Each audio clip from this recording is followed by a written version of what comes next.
নমস্কার বন্ধুরা, পঞ্চব্যঞ্জন হেসেলে সবাইকে স্বাগত। আজ আর একটা রেসিপি নিয়ে তোমাদের সামনে হাজির হয়ে গেছি। আজ করছি একদম একটা গ্রাম বাংলার ট্র্যাডিশনাল একটা ডিশ। তো এটা আমি জানি তোমরা অনেকেই খেয়ে থাকো, তো আমি কিভাবে করি সেটাই তোমাদের সঙ্গে আজকে শেয়ার করছি। তার জন্য এখানে কচুর লতিগুলো দেখো খুব সুন্দরভাবে ধুয়ে বেছে পরিষ্কার করে নিয়েছি। এদিকে ছোট্ট ছোট্ট একেবারে মাছ, এগুলোকেও ভালো করে ধুয়ে বেছে পরিষ্কার করে নিয়েছি। আর এই মাছগুলো কিন্তু খুবই খাওয়া ভালো, মানে চোখের জন্য ভীষণ ভালো। জানি এই রেসিপিটা তোমরা ইলিশ মাছের মুড়ো দিয়ে বেশি খেতে ভালোবাসো, তবে এই ছোট ছোট মাছেও কিন্তু খুব ভালো লাগে, সেই জন্যই আজকে তোমাদের সঙ্গে শেয়ার করছি। তো প্রথমেই মাছগুলোতে লবণ এবং হলুদ দিয়ে সুন্দরভাবে মাখিয়ে নিয়ে বেশ সুন্দরভাবে ভেজে নেব। তবে এই মাছগুলো খুব কড়া করে মুচমুচে করে ভাজার দরকার নেই, তাতে এর টেস্টটা অতটা ভালো লাগে না।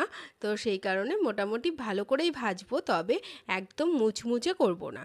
আর খানিকটা মুচমুচে করেও তুলে রাখবো মেয়ের জন্য, কারণ এই মাছগুলো না ছোটদের জন্য খুবই ভালো খাওয়া। তো দেখো এদিকে আমার এক ছাক কিন্তু ভাজা হয়ে গেছে।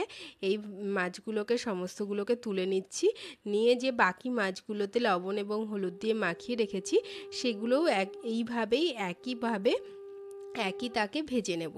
ভেজে তুলে নেব। তুলে নেওয়ার পরে তারপরে বাকিটা তোমাদেরকে দেখাচ্ছি। আর এই বর্ষাকালে কিন্তু এই মাছগুলো ভীষণ ভালো পাওয়া যায়, আর খেতেও ভীষণ টেস্ট হয়। তো এইভাবেই বাকিটা ভেজে নিই। চলো, ভাজা হয়ে গেলে যে তেলটা থাকছে ওই তেলেই শুকনো লঙ্কা আর তার সঙ্গে জিরে ফোড়ন দিচ্ছি। এখানে আমি সাদা জিরেটাই ফোড়ন দিয়েছি। তারপরে থেতো করা রসুন 1 চা চামচ মতন আমি দিয়ে দিলাম। এবার সেটাকে সুন্দরভাবে ভেজে নেব। রসুনের সুন্দর একটা ভাজার যে গন্ধটা, সেই গন্ধটা যখন বেরিয়ে আসবে সুন্দরভাবে, তারপরে এখানে পেঁয়াজটা মিহি করে বানিয়ে রেখে দিয়েছিলাম, সেই পেঁয়াজটাকেও এখানে আমরা অ্যাড করে দেবো। এবার এই পেঁয়াজ এবং রসুন বেশ সুন্দরভাবে ভাজা পর্যন্ত আমরা বেশ পেঁয়াজটাকে নাড়াচাড়া করব। আর এখানে এই অল্প তেলেই কিন্তু রান্নাটা হয়ে যাবে। এই রান্নাতে কিন্তু খুব বেশি মশলা বা খুব বেশি তেল প্রয়োজন হয় না, অল্প তেল মশলাতেই সুন্দরভাবে কিন্তু রান্নাটা হয়ে যায়। এবার এই পেঁয়াজের পরিমাণে দিয়ে দিচ্ছি লবণ, এবং তার সঙ্গে সঙ্গে দিয়ে দেব পেঁয়াজের পরিমাণে হলুদ। এবার পেঁয়াজের যে লবণ হলুদটা দিলাম সেটা দিয়েও খুব সুন্দরভাবে নাড়াচাড়া করব, এবং পেঁয়াজটাকে বেশ সুন্দরভাবে ভেজে নেব। মশলাটাও সুন্দরভাবে যাতে কষে সেইভাবে কষিয়ে নেব। এই পেঁয়াজ এবং রসুনটা একসঙ্গে মিশে বেশ সুন্দরভাবে যখন মিশে যাবে, তখন এখানে চেরা কাঁচা লঙ্কা দিয়ে দিলাম। এই চেরা কাঁচা লঙ্কাগুলোকে দেওয়ার পরে আমরা এখানে সামান্য পরিমাণে দিয়ে দেব জিরে এবং আদা বাটা। এটাকে একসঙ্গে বেটে রেখেছিলাম, এটা 1 চা চামচের 1 চামচ আমি ভর্তি করে দিয়ে দিয়েছি। এবার সমস্ত মশলাগুলোকে বেশ সুন্দরভাবে কষিয়ে নেব, যতক্ষণ না মশলার কাঁচা গন্ধ বেরোচ্ছে এবং তেলটা যতক্ষণ না বেরিয়ে আসছে, ততক্ষণ খুব সুন্দরভাবে আমরা এটাকে ভেজে নেব।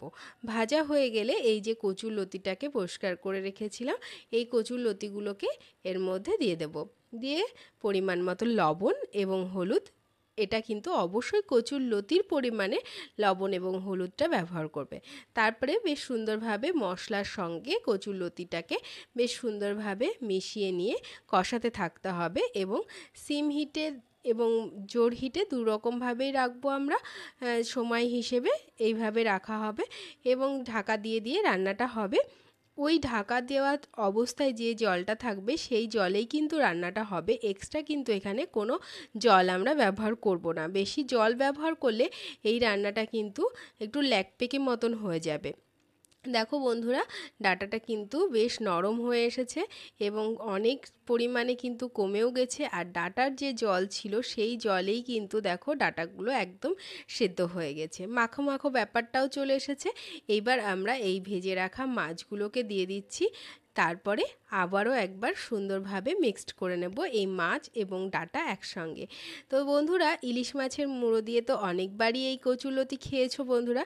তো এই ছোট্ট ছোট্ট মাছে দিয়ে এই যে বর্ষাকালে একবার হলেও এটা ট্রাই করে দেখো, দেখবে খুবই সুন্দর লাগবে। এবং এই যে মানে ছোট মাছ বা চুনো মাছ, এটা কিন্তু খাওয়াও ভীষণ উপকার।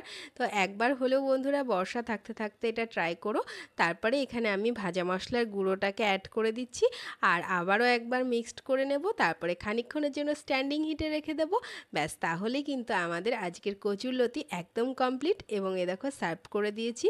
তো অবশ্যই তোমরা জানাবে যে কেমন লাগলো আজকের রেসিপি, তো সেটা কমেন্ট বক্সে জানাবে। আর তার সঙ্গে সঙ্গে যারা একদম নতুন বন্ধু তারা অবশ্যই চ্যানেলটাকে সাবস্ক্রাইব করে পাশে থেকো। আর পাশে থাকা বেল আইকনটি অবশ্যই প্রেস করে রেখো, তাহলে যখনই আমি কোনো রেসিপি তোমাদের সঙ্গে শেয়ার করব সব থেকে আগে তোমাদের কাছে নোটিফিকেশন পৌঁছে যাবে। আজকের মতো এই